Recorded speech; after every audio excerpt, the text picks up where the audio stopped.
Hello and happy Friday, or whatever day it is by the time you end up watching this video. Welcome to Uncovering Our Hidden History.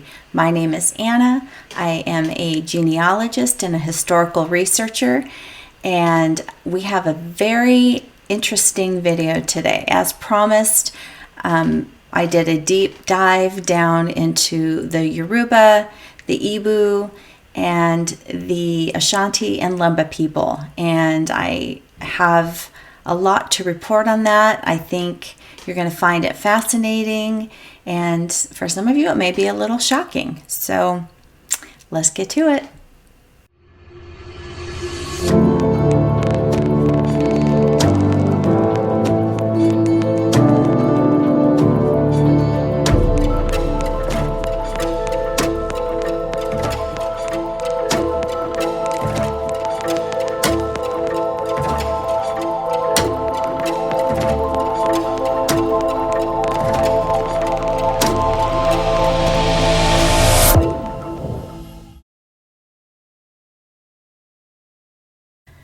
All right. Well, I hope you all had a wonderful week, and hopefully it's starting to warm up wherever you are, if you're in North America. And if you are on the opposite side, maybe it's starting to cool down. I'm not sure if you're still into summer or not, but definitely excited and ready for some spring weather. Okay, let me go ahead and pull up my PowerPoint. Okay, the Southern Kingdom of Judah. We're continuing on in our Judah series. This is part 4. What became of them after Rome destroyed Jerusalem in 70 AD? And if you're brand new to us for this episode, please go back and watch parts 1, 2, and 3. It'll make a lot more sense. This video will make a lot more sense to you. And then also check out the playlist on the channel, because I did the first video series, which was the Kingdom of Israel in Tartaria and America. And that one has, I can't even remember now, 7 or 8 videos there. So a lot to keep you busy. All right, without further ado, okay. Our handy dandy little copyright fair use purposes disclaimer. Okay, so there is a tendency in our society to want to classify or group all Black people into one main category and label them all African Americans. However, with ever increasing capabilities in the arena of DNA testing, we can no longer do this. As more and more people are having their DNA tested, and forward-thinking geneticists are striving to test all of the indigenous population around the world, specifically those people groups that have remained in their home countries for many generations, meaning they and their ancestors did not migrate to other locations like maybe some of the other family members did. And so the wonderful byproduct of their not having migrated is that geneticists can use them as reference population samples when comparing the DNA with people all over the world. Geneticists can now trace the DNA backwards, and we call that geopopulating backwards, to locate where the various genomes originated from.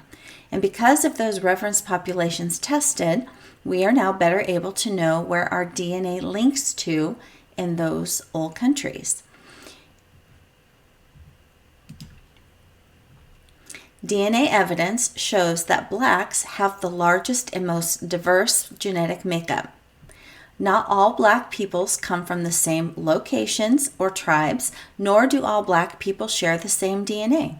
The majority of Black Americans who are descended from former slaves carry a different genetic code than those of most African peoples, primarily because these individuals are not African in their origin or in their ethnicity. They are Semitic peoples descended from Noah's son Shem and not his brother Ham. And this, I think, confuses so many of the genealogists and just so many people in general, because I think the major conception is that is that Ham's descendants settled all of Africa. So it's not only are people, just now starting to wake up to the fact that the Hebrew Israelites were a dark people.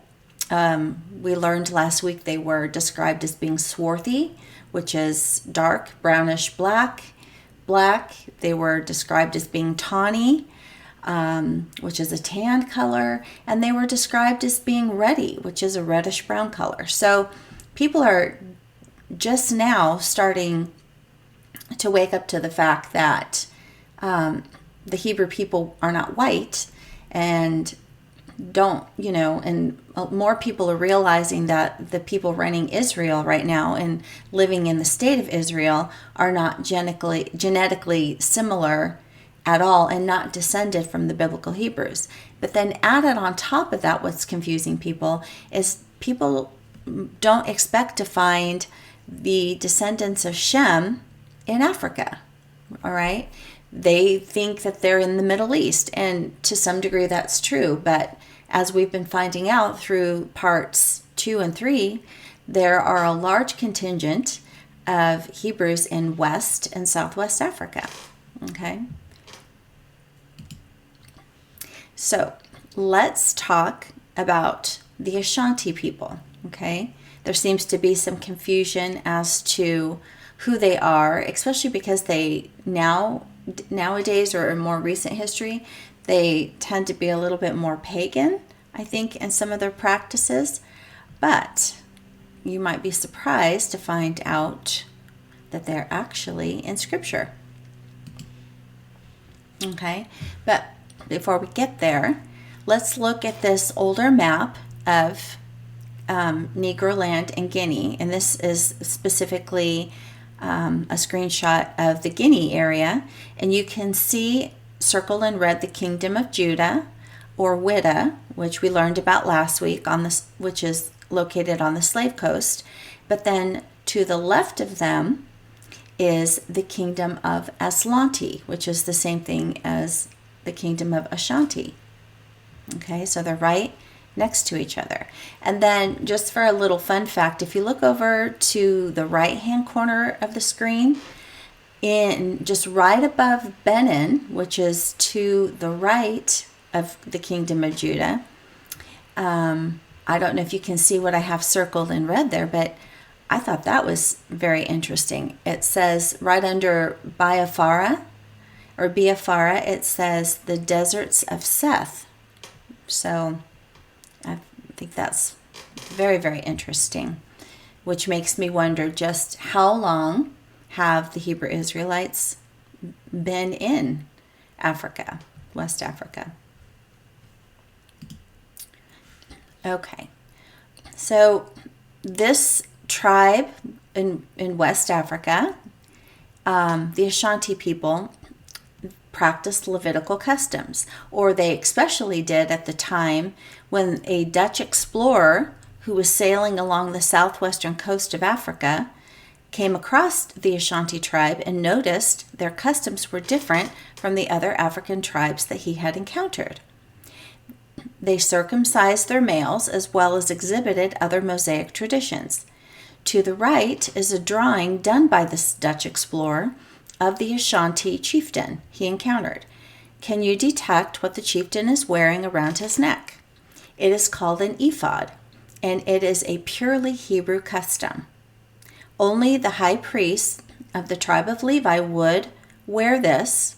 Well, and I should say only the high priests of the line of Aaron of the tribe of Levi would have worn this when ministering before the Most High in the Holy of Holies. And that ephod, which is a breastplate, and it has a gem, one for each of the 12 tribes on it. So that would be a very strange custom or thing for that chieftain to do if he were not a Hebrew Israelite. Now, I mentioned that they are in Scripture. So the Old Testament speaks about a clan called Ashan, descended from the tribe of Judah. and this is in Joshua chapter 15, verses 1, 20, and 42. Now the allotment for the tribes of the descendants of Judah by their clans was in the southernmost region, south to the wilderness of Zin and over to the border of Edom. This was the inheritance of the tribe of the descendants of Judah by their clans. In the Judean foothills, Libnah, which I'm wondering if that's Libya. You can comment below if you know.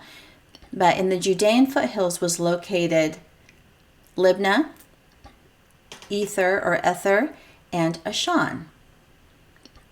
So they were of the tribe of Judah. So as we see above, those verses speak of the land inheritance for the tribe of Judah by each family clan. Verse 42 specifically names the clan of Ashan as being from the tribe of Judah. So now let's look more closely at the name of the tribe, Ashanti. The word T means of, and so the word Ashanti literally means of Ashan. So given these facts, and that this tribe was dwelling next to the kingdom of Judah, gives further credence to that tribe as also being the one spoken of in Scripture and being a Judean tribe, or from the tribe of Judah. And then I found this when I was going through the YouTube channel, A Testimony in Jacob. I used a lot of his stuff last week and told you guys to go check him out. So on his... So the YouTube channel is called A Testimony in Jacob, and this particular video is called The Tribe of Judah in Africa, Episode 1, and that's where the screenshot I took came from. And he says, ephod and breastplates among the Ashanti kingdom. And the source for this is from a book called The Ashanti and the Gold Coast by John Beecham, published in 1841. So for those of you that are interested, you can see if you can find that book on archive.org. But it says, and in his chapter on the geography of Western Africa, while he says that Yandi is not a part of the empire of Ashanti, he admits that Ashanti's influence carries great weight in the councils of the sovereign of Dagumba, and expressly mentions Inta or Gunja as a province, and again as a tributary of Ashanti. And after giving the names of Salga, the chief city, and several frontier towns on the Dahoman side, he explicitly maintains that although the people of all these places are left to the government of their own cabousers, and the jurisdiction of their own laws, yet they are compelled, whether Muslim or heathen, to serve in the wars of the Ashanti.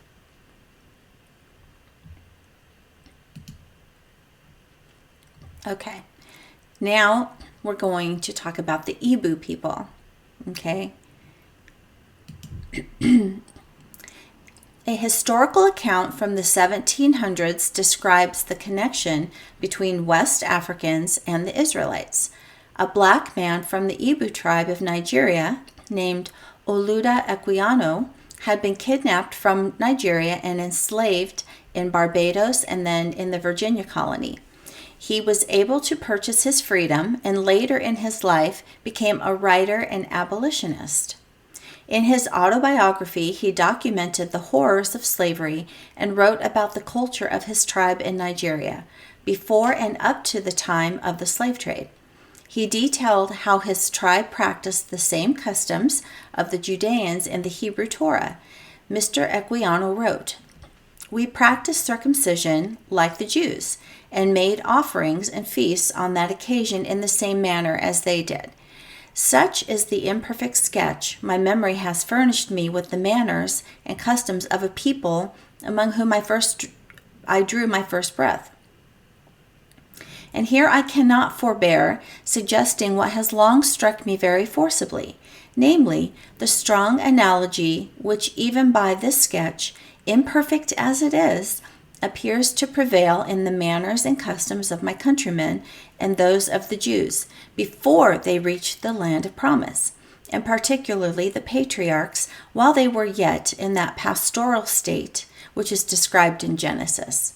So he's talking about the customs being, their customs being very, very similar to the Hebrew Israelites in the desert before, when they were wandering with Moses before they went into the promised land. And this continues. Like the Israelites in their primitive state, our government was conducted by our chiefs or judges, our wise men and elders, and the head of a family with us enjoyed a similar authority over his household with that which is ascribed to Abraham and the other patriarchs. The law of retaliation obtained almost universally with us as it was with them, and even their religion appeared to have shed upon us a ray of its glory. Though broken and spent in its passage, or eclipsed by the cloud which time, tradition, and ignorance might have enveloped it. For we had our circumcision, a rule I believe peculiar to that people. We had also our sacrifices and burnt offerings, our washings and purifications, on the same occasions as they had.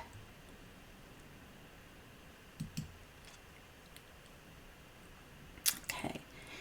And then this, I just did some Googling when I was researching the Igbo, and I came across this. I don't even remember, to be honest with you. I apologize which video I saw this on. I think it was just a little short one. But this is Robert, and I'm not even going to try to pronounce his name because I don't want to offend. I'm not exactly sure how those pronunciations are, but he is of the Igbo tribe in South Africa. And you can see he's also an entrepreneur. And then you can see he's wearing the prayer shawl. And then these were, this is a Sabbath for them, a Shabbat for them, and they're gathering and they're reading the Torah. And then this is a picture of a modern day Igbo, and they are doing whatever it is that this specific custom is doing. I don't know if this is one of their services or Shabbat or what it is, but you can see that they all have head coverings and they are wearing the prayer shawl. Okay, so what I want to do now is I have a short video clip. Actually, we'll have a short video clip for each, for the Igbo, for the Lemba, and for the Yoruba. And so I will be giving some slide information about them, and then I will have a video clip. So I want to show you a video clip right now on the Igbo giving their own oral history, which whenever possible, I go with the oral tradition, especially of, specific ethnic groups. Here in the United States, people here are, so fragmented because the people who came here broke off from the family groups in whatever old country they came from. And so most people are lucky if they know their parents' information and maybe their grandparents' information. Most people don't know much beyond that, as far as their grandparents, great-grandparents, on and on. But in a lot of these other cultures, especially where they have long traditions of their oral history before they ever had a written language. So I pay attention to those. And so we're going to listen to the oral tradition from the Igbo themselves.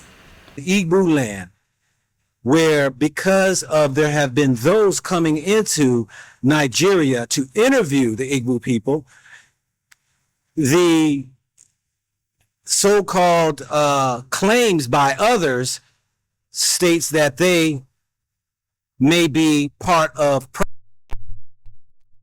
Y'all practice Judaism? No, we are not practicing Judaism. We are Hebrews. You're Hebrews. Does that what Igbo really mean, Hebrew? Is that still in line? You think maybe over the time the name has changed? Maybe, but what we know, we are Hebrews. Yes. That's why we are Hebrew. Okay. Whichever name you give or you call it, we know that we and the Israelites are the same people. Not the Israelites today. I mean the Israelites of the past. Right. You know why the Israel are not white people. They are not white people. They are black like us. Before we get into that, I want to introduce you all. Okay? Because he just dropped it. He said the people there in Israel is not, they're not the people. They are not our people. I didn't say it. We're gonna get into it because we're gonna talk about the Igbo people. Yeah. The Hebrew people. But first, before we get into that, please, my brother, introduce yourself. Tell us who you are and what do you do? Okay, I am Odumobi, the sixth of Iduere Kingdom, the Director of Culture, Tradition, and Tourism to His Majesty, Eze Dr. Chukwuemeka Eri, Eze Igbo, Ezora the Third Fourth, Eze Akajuofo Igbo, the present occupant on Eri throne. I want to clarify that because I'm not sure that you got a very thick accent, so I know. Currently, you have a king that is the 34th king in place right now. Yeah. And you say that Ere, which if you hold that up and show the camera, we're going to get into that too in my next video. And they're going to debunk this whole thing about that's the Star of David. That ain't the Star of David, they said. Star of Eri. Yeah, Star that you say has been around for thousands of years. Yeah. It was before David. And it was before David. So anyway, before we get to that, y'all got to watch these videos because I'm going to shatter the whole mindset of what has been put out here to fool people. So you said that Eri is the son of God. God was the sixth son. Seventh son. Seventh son. Eri, God is the seventh son of Jacob. Of Jacob. Yeah. Okay. All right. Eri is fifth son of God. Okay, fifth son God of God. is the seventh son of Jacob. Got you. Yeah. So let's get into it. The Igbo people here in Igbo land, in what they call now Agleri. Here is Agleri. Agleri. Yes, Agleri. We would say Agleri. Yes, we are here. Look that up on the map so you know exactly where I am. My brother. Yes. Please share with us about the Igbo land and Eri, how that came about, or the story. Thank you. We are the people of Eri. How did you all wind up here in this land? You know, when our dead brothers sold our younger brother Joseph to Egypt. Yes. So all of our people migrated down to Egypt. But Eri, being the fortune teller, Eri, when you go read the Bible very well, you find out that Eri is the SMO of Moses. He's the what? SMO of the Moses. SMO. The fortune teller of Moses. Okay. So when Eri saw what is about to come, he left with his three brothers. When he saw the famine about to come. Yes. Okay. When he saw about the punishment from the Egypt, the torturing of the Egypt to the Jews. Yes. When he saw what is about to come, he told his people. They didn't hear. He left with his two other brothers and came back to their place.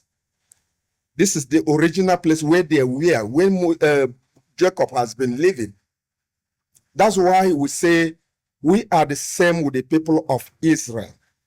When you go to the Bible book of Joshua 22, I've forgotten the very verse, he found out that the tribe of Gad built an altar of witness at the east of river Jordan, telling the people of Israel that they are not there, but they are going far place. That years after years, that the people of Israel will deny them.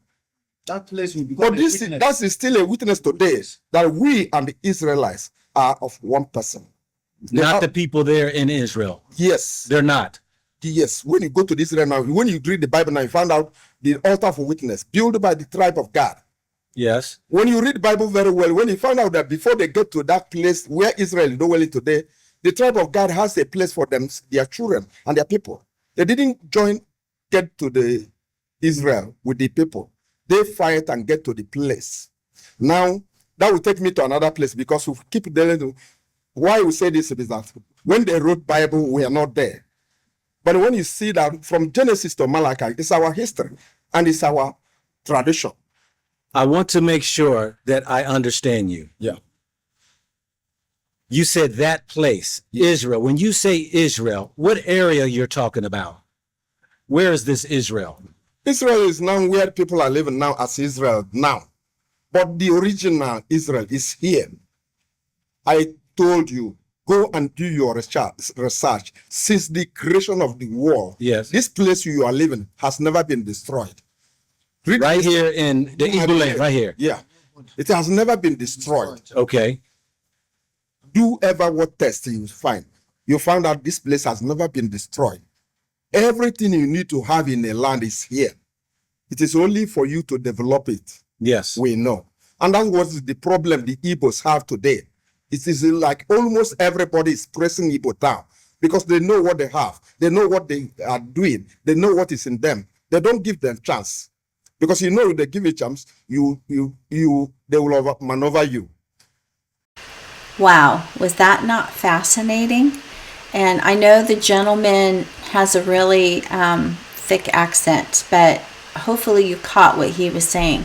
So basically, within the Igbo oral tradition, after what he is saying is that after Joseph was taken or went to Egypt, and then he became second in command to Pharaoh. The scripture tells us that all of his brothers came and brought their father Jacob and the younger brother Benjamin, and they all settled in the land of Goshen within Egypt's borders, right? And then, so what he basically is saying is so the tribe of Gad, he said, was the seventh son of Jacob, okay? And then, as I'm going to show you in just a moment, Gad had 5 sons. And so, that scripture lists. But so what he's saying is that I think Gad had, that Gad's son Eri, he said so they were prophetic. I think when he said that they were Joseph's fortune tellers, I think that they probably were seers or they had a prophetic gifting. And so he's saying that they basically saw the writing on the wall with the new Pharaoh that had taken over after the other Pharaoh. And so, and they could foresee, or they were warned as to what was coming with this Pharaoh. And so Eri and 2 of his brothers and their families got out of Goshen and they left. Now, the other brothers of Gad, their other brothers from the father Gad, as well as all of the other tribes, stayed, and they ended up going into Egyptian bondage. But Eri, the son of Gad, and 2 of his brothers and all of their families packed up and they left and settled in the land that they are now. And so I don't have those dates off the top of my head, but go back and look to see if you can find what year BC that would have been that they were in the land of Goshen, because sometime between them settling there and then the new pharaoh, which I think was the 18th dynasty, whichever pharaoh was of the 18th dynasty, before the Hebrews were put into Egyptian bondage, they left. So that means they have been out for many centuries, right? And so let's just look real quick. So here's what scripture says. Let's just look for confirmation as to what the gentleman said. So in Numbers 26, chapter 26, verse 15, it says, the sons of Gad, according to their clans, of Zephon, the clan of the Zephonites, of Haggai, the clan of the Haggites, of Shuni, the clan of the Shunites, of Ozni, the clan of the Oznites, and of Eri, the clan of the Erites, of Arad, the clan of the Aradites, and of Areli, the clan of the Arelites. These are the clans of the sons of Gad, as they were listed, being in number 40,500. So let me see here. That is Zephon, Haggai, Shuni, Ozni, Eri, and then Arad and Areli. Yeah, so okay, it looks like Gad had 7 sons. Genesis 46 lists them as well. The sons of Gad, Ziphion, Haggai, Shuni, Esbon, Eri, Arodi, and Arelite. And so this is exactly what the gentleman was saying. He said they are of Eri, who was the 5th son of Gad. So that totally lines up. Wow, just incredible to me. So they've been over there a very long time. Okay, so what I want to do right now is I want to show you a video clip of the Lemba. So let's hear what the Lemba's oral traditions are about themselves. For more than 2,000 years, a forgotten community has kept the traditions of an ancient faith. Like all other Jews, the Lemba community of Southern Africa are strict monotheists. They celebrate the new moon and keep kosher. They circumcise their baby boys and observe Shabbat. And like all other Jews, they've passed on their story from generation to generation. A story of exile and diaspora, persecution and resilience. It's the story of a faith that sustained them over centuries of isolation. Lemba Jews have always known who they are, but the wider Jewish community didn't. When the two finally collided, the Lemba's existence came as quite a surprise to other Jews. And with that surprise came skepticism. So how did the Lemba Jewish community become so disconnected from the rest of the Jewish world? Lemba communities have lived in Southern Africa for centuries, and yet their neighbors have never considered them native to the continent. They were always seen as foreign transplants from somewhere else. Even their name reflected their difference. Lemba means turban, a reference to the unique headgear they'd wear. Sometimes they were called Mushavi, or merchants, a nod to their occupation as merchants, traders, and highly skilled artisans. As a minority, the Lemba lived at the mercy of local governments. Often, they took on indispensable social roles, serving the royal family as healers or working with precious metals. It's a familiar refrain throughout Jewish history. All over the world, Jews often served the upper echelons of society as doctors or financiers, traders or artisans, until the powers that be got tired of this stubborn minority that refused to fit in. But Jews the world over had little interest in fitting in. The Lemba were no different. They had an ancient tradition to safeguard. The story that has been passed down orally from my forefathers, from my grandparents, from my parents, is that plus minus 2,500 years ago, we descended from Hebrew Israelites and we fled Judea, escaping Babylonian captivity, and settled in a city called Sena in Yemen. And upon settling there, we were fleeing further wars and turmoil, so we migrated into Africa. A world away from their ancient homeland, they maintained their biblical traditions. They slaughtered their animals according to Torah law and maintained a strict separation of meat and milk. They didn't eat unkosher animals like pigs or mice. On long journeys, they'd bring their own chickens so that they were never at risk of eating improperly slaughtered foods.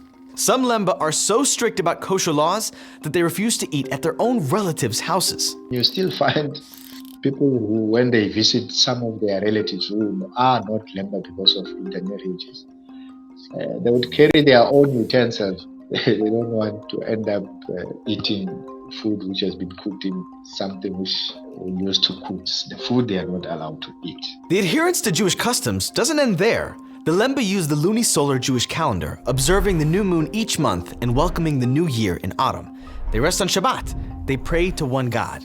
In other words, they maintain the traditions and rituals that Jews have held dear for millennia.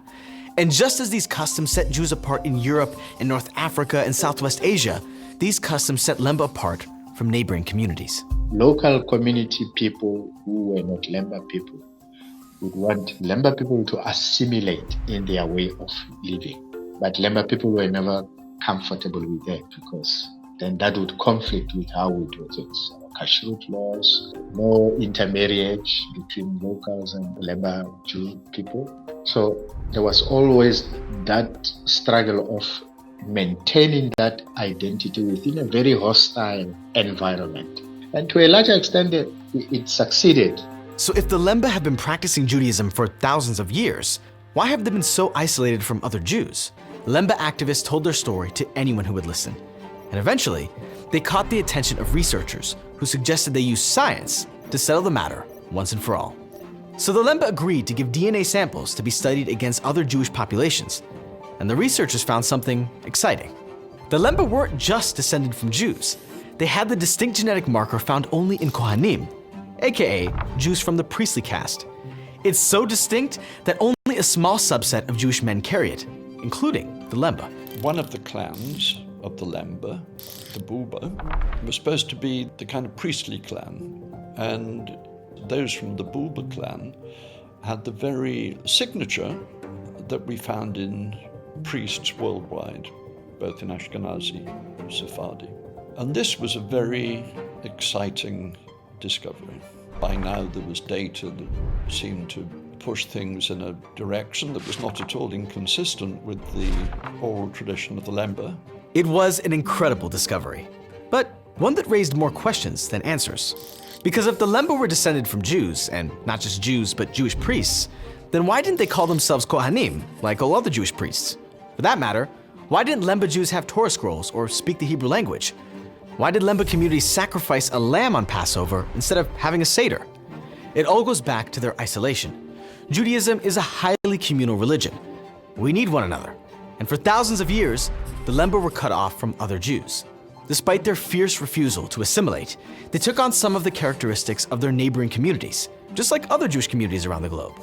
Don't forget, the Lemba were a minority subjected to mighty pressure from their neighbors. They resisted, but certain traditions got lost. And in that way, they're no different from other Jewish communities that were forced to adapt to their environment.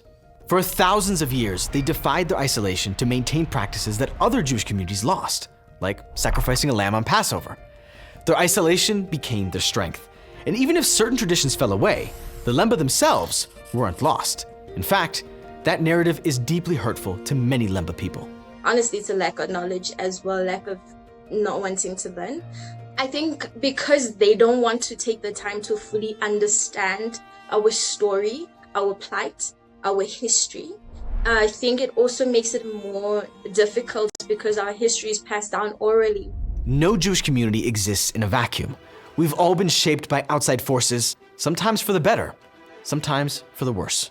Because of our complicated racial discriminatory history, you had this separation of the group which has always been part and parcel of the broader community, but not been known or forgotten. When they realize that they have cousins in their own backyards, that's when they started opening up. It's a gradual process, but they've come to accept that we are not the only Jewish people in this part of the world. We have our cousins who have a darker hue. But the road to widespread recognition has been bumpy, to say the least. All Lemba men are the sons of prior Lemba men. But Lemba women can come from anywhere and can join the Lemba clan. And once again, that underlines the fact that by rabbinic status, the Lemba can't be Jewish because they don't have matrilineal descent. And yet, Lemba Jews have thousands of years of tradition.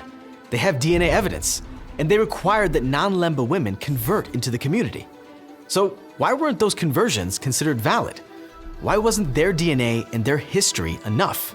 This question isn't unique to Lemba Jews. It's been asked about many isolated Jewish communities, from the Igbo to the Kaifeng Jews to India's Bnei Israel. And no one can agree on who gets the last word when determining whether someone is a Jew. Is it the community itself? Is it historians, geneticists, rabbis? Is it the Jewish state whose citizenship laws depend on proving Jewish descent? The debate rages to this day, and while not all Jews will agree on the answer, our starting point must be one of acceptance and respect. Like all other Jewish communities, Lemba Jews have defied every attempt to erase their unique identity. Now it's the job of the wider Jewish community to understand Lemba history, traditions, and their unwavering strength. I hope you enjoyed that video showing the oral history of the Lemba. And for me, I found it very, very fascinating and very interesting. And I actually, I'm getting ahead of myself. So here we can see where the Lemba are located, and they are in very close to South Africa. And I actually have the DNA study that is referenced in that video clip, and I pulled out just the highlights of it here, but I will leave a link in this video's description so you can go and look at the whole study if you would like to do that. So it says, an example of this is the Lemba tribe of Zimbabwe. In the 1990s, the Lemba people had their DNA tested in a study done by the Center for Genetic Anthropology at University College in London. The results showed that many Lemba carry a gene thought of as indicative of the Jewish priestly lineage. Now, interestingly, both the Ethiopian and Lemba have traditions that the biblical Ark of the Covenant was or is in their possession. Now, that surprised me with the Lemba. I do know that the Ethiopian Judeans said that they do, but that was a surprise to me regarding the Lemba. But it says, so this study, it looks like it was done in 2000, and the title of it is The Y Chromosomes Traveling South, the Cohen Modal Haplotype and the Origins of the Lemba, aka the Black Jews of Southern Africa. And it says, the Lemba are a traditionally endogamous group speaking a variety of Bantu languages who live in a number of locations in southern Africa. They claim descent from Jews or Judeans who came to Africa from Senna. Senna is variously identified by them as Sana in Yemen, Judea, Egypt, or Ethiopia. And what we just saw in the video clip is they themselves say that they were in Yemen. A previous study using Y chromosome markers suggests both a Bantu and a Semitic contribution to the Lemba gene pool, a suggestion that is not inconsistent with Lemba oral tradition.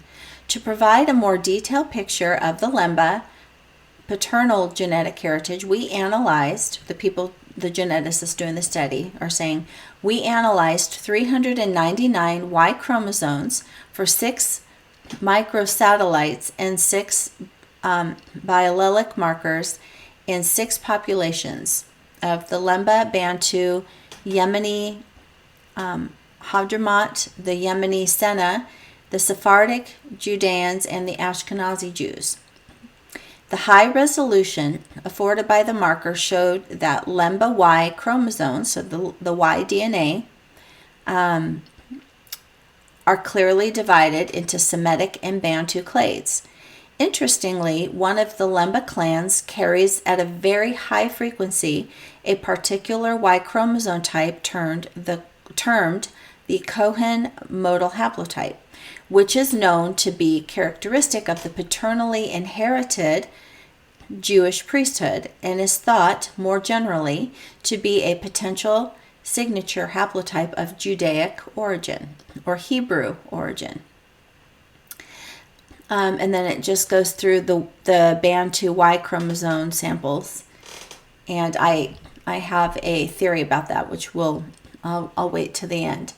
And then it says Lemba tradition holds that the tribe came from Senna in the north by boat. The original group is said to have been entirely male, with half of their number having been lost at sea. The remainder of the group made their way to the coast of Africa.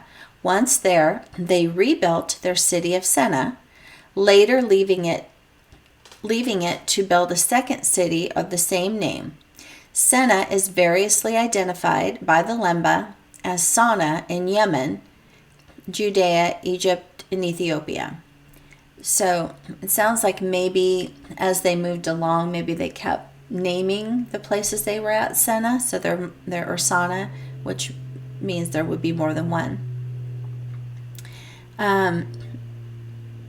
Let's see. So it's talking about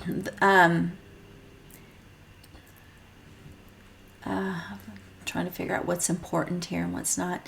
Today, the religious life of the Lemba is highly syncretistic. Many of them belong to various Christian churches, such as the Zion Christian Church and Pentecostal groups, whereas some in Zimbabwe are Muslims. Others, however, claim to be Lemba by religious practice as well as by ethnic identification. So those would be practicing Mosaic law. It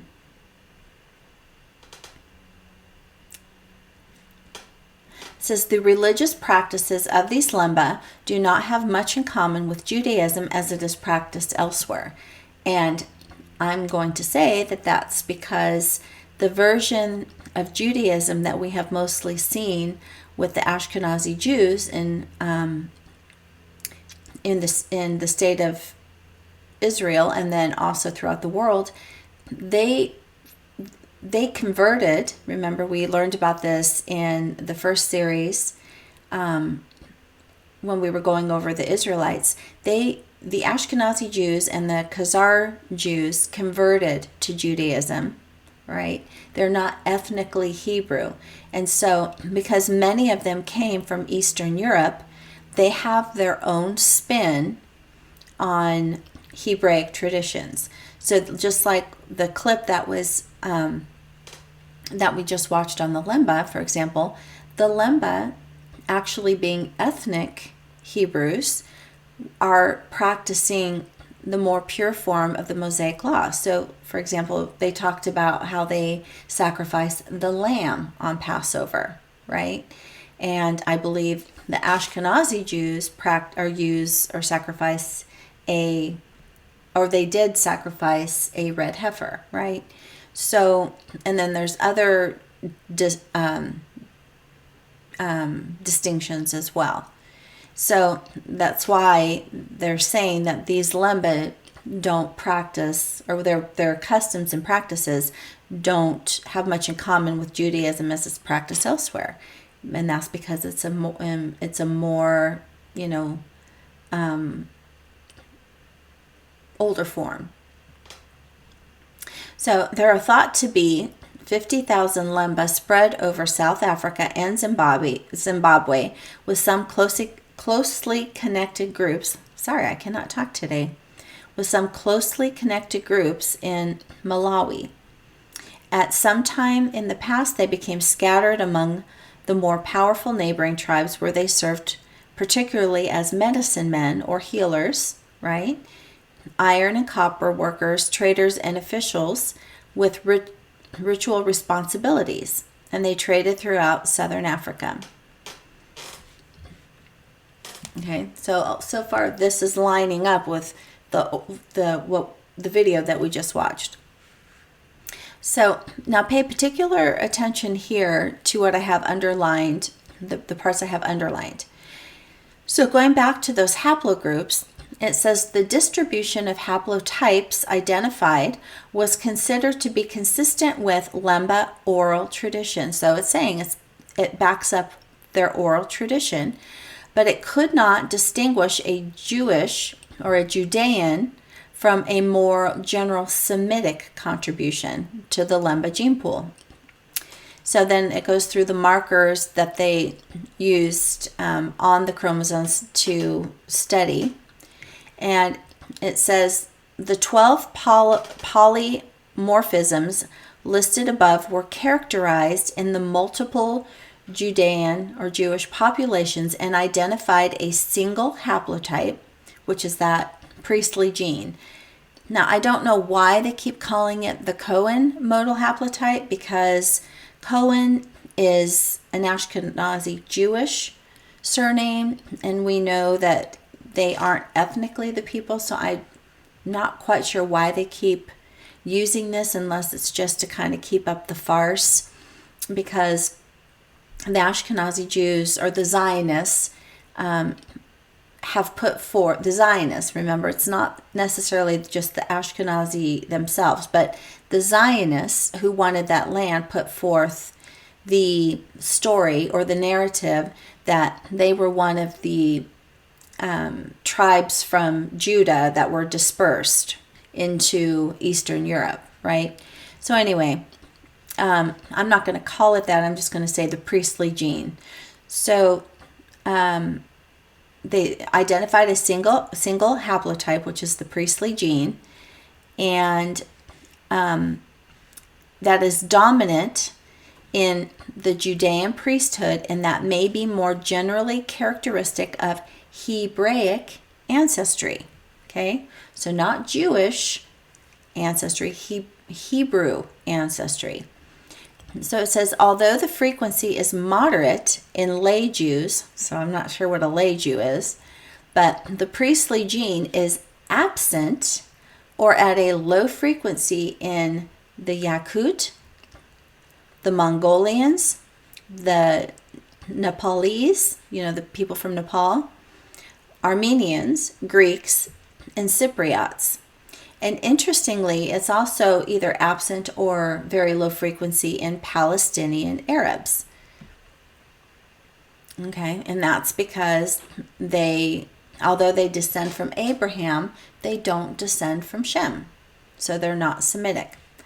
The combination of the presence of the priestly gene at high frequency in the Lemba and its absence in neighboring Bantu populations would be supportive of Lemba claims of a paternal Judaic ancestry, especially if its frequency is relatively low in other Semitic groups.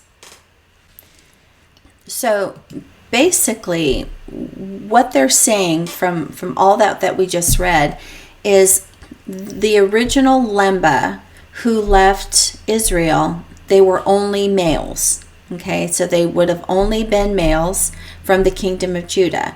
And they left and went to Senna, or went to Yemen, and made a new country or a new place there. And then, as the video talked about, they ended up down in South Africa and throughout Zimbabwe and that whole area. And so the reason that that priestly gene is absent in the surrounding Bantu peoples is because, but yet in the gene pool itself, they did detect some Bantu DNA. So basically what this is saying is that the males are Judean. The Lemba males are Judean, and some of them carry this priestly gene. And then they took wives, or they intermarried from the surrounding Bantu populations around them and whatever other people groups were around them. But it sounds like specifically they're very close to the Bantu. So that's why this priestly gene does not show up, and the Semitic element does not show up in the Bantu populations there, because the Lemba, as the males, carry that, and then they are taking wives from the other nations around them. And then what we did also learn from the video is that their wives convert and to the Levitical law, and to those Mosaic traditions. So I will go ahead and make sure that I drop a link to that DNA study, because I feel like I was tripping all over myself trying to get through that, and that way you can go through and read it for yourself. And please feel free to take screenshots from any of these, and you can especially take screenshots if you're interested in reading those studies for yourself. Okay, now we're going to watch a video clip. So we've covered so far the Ashanti, which scripture proves that they are a tribe from Ashan, from the clan, the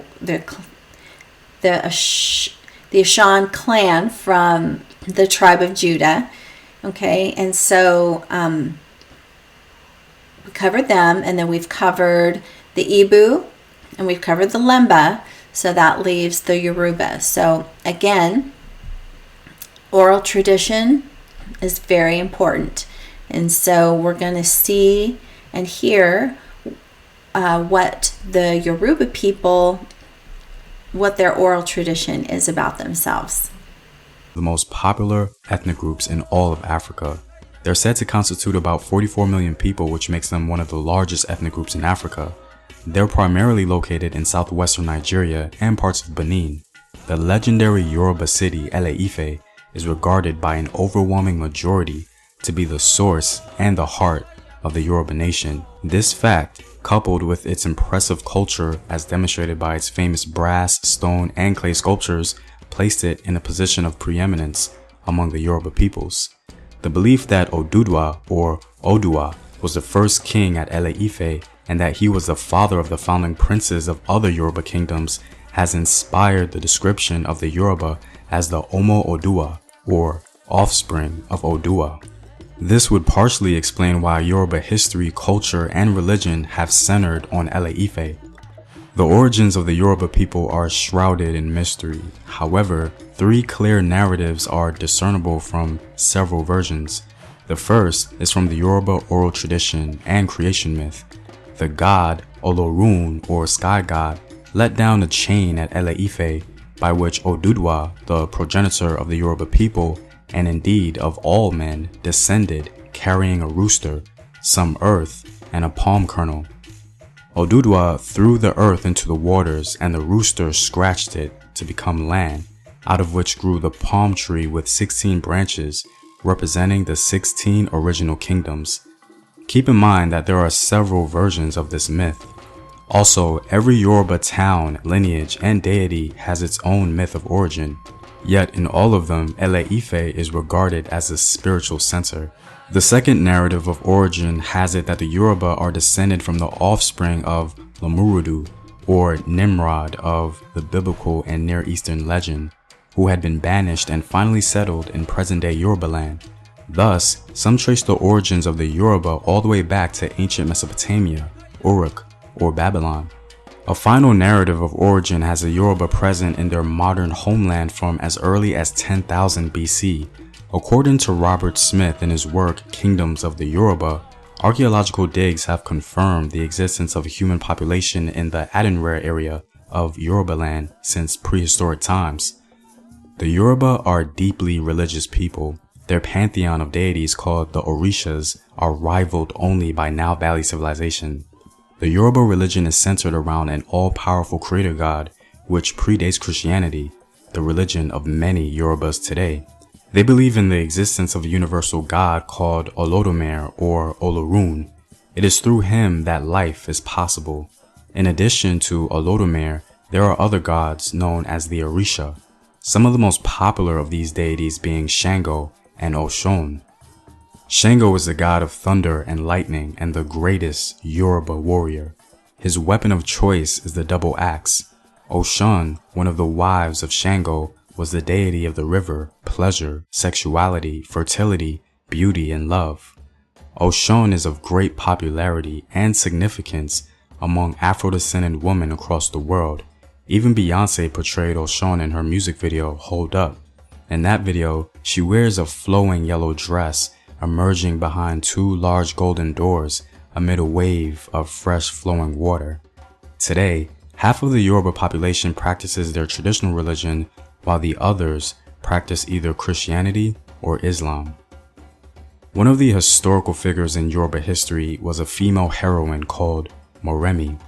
Moremi was the wife of the then king of Ele-Ife, Obalara, who volunteered to be captured by enemy forces so that she could reveal the secrets of the Igbo invaders who camouflaged themselves. Legend has it that the Igbo, the Yoruba's neighbors, routinely raided Ele-Ife in desperation for food and women. The king, being helpless to stop these raids, was maligned by his subjects. This led Moremi to volunteer to be captured by the Igbos, and very soon she became the favorite wife of the Igbo king. In the heat of passion, the Igbo king revealed the secrets of his attacks on Ele-Ife to Moremi, after which she escaped and went back to Obalara, her husband, who then organized his men to ward off the annual Igbo attacks. Before Moremi left, she had promised the gods a sacrifice upon her successful return to Ele-Ife, but unfortunately, the gods demanded her only child. Queen Moremi complied and threw her daughter into the Oshun River, where she became the goddess Yamoja. In Yoruba religion, Yamoja is one of the goddesses worshipped today in Yorubaland and in Trinidad and Brazil. If Ele-Ife is understandably regarded as the spiritual center of the Yoruba, then Oyo is recognized as the political focal point of the Yoruba. Oyo became the most powerful of all Yoruba kingdoms. Okay, so I think many of you were probably really shocked to learn that the Yoruba oral traditions about themselves claim descent from Nimrod. So obviously Nimrod was a son of Cush, and Cush was a son of Ham. So the Yoruba as a whole are Hamites and specifically claim their descent from Nimrod. But before everybody gets all crazy and gets all mad, so I know that's shocking, but and I can hear some of you now going, but wait, no, there's Yoruba that practice Levitical customs and there's Christian Yoruba and on. So hang tight. Let me pull up my other slide. So Yoruba oral tradition claims ancestry from Nimrod. Therefore, they are not a Semitic peoples because they do not descend from Shem. They descend from Ham. Okay. However, so the Yoruba tribe as a whole, the larger group, are Hamites. They descend from Ham. But there were three factions that broke off from the main Yoruba group. So one group became converts of the Hebrew Israelites in West Africa, and they observe Mosaic law. However, ethnically speaking, they descend from Ham. They are Hamite Africans that converted to the Hebrew religion. So they practice Mosaic law.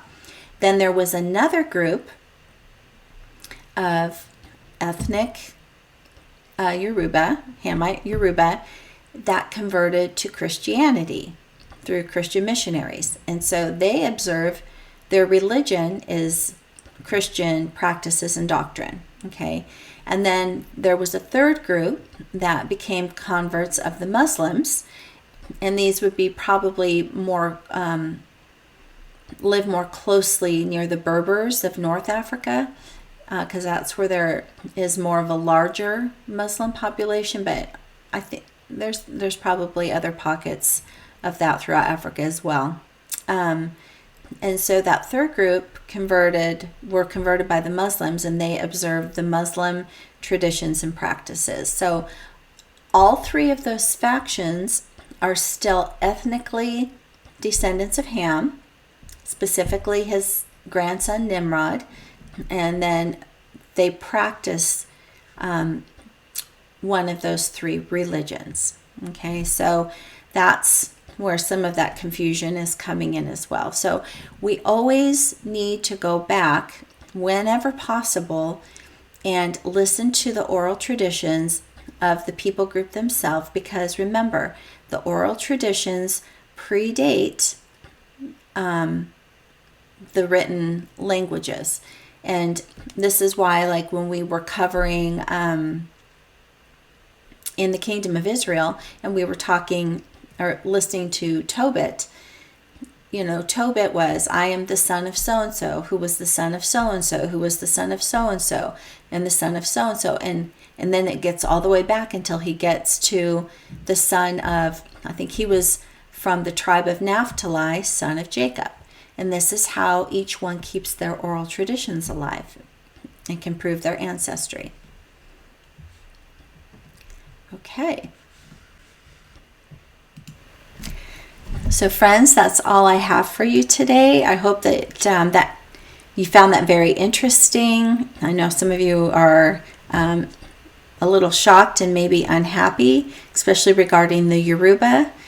But if we are going to be truth seekers, we have to be willing to follow the evidence wherever it may lead. And sometimes where it leads is, doesn't always support our hypothesis or what we think. So at any rate, I hope you found that helpful in sorting out these various people groups.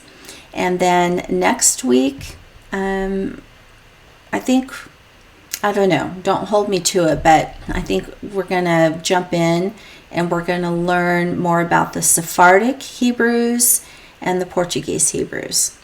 So I hope you have a great week, and hopefully you'll get some sunshine, you'll be able to get outside and start gardening if you're in North America, and whatever it is that you're up to, I just pray that you're blessed and that you stay healthy and well.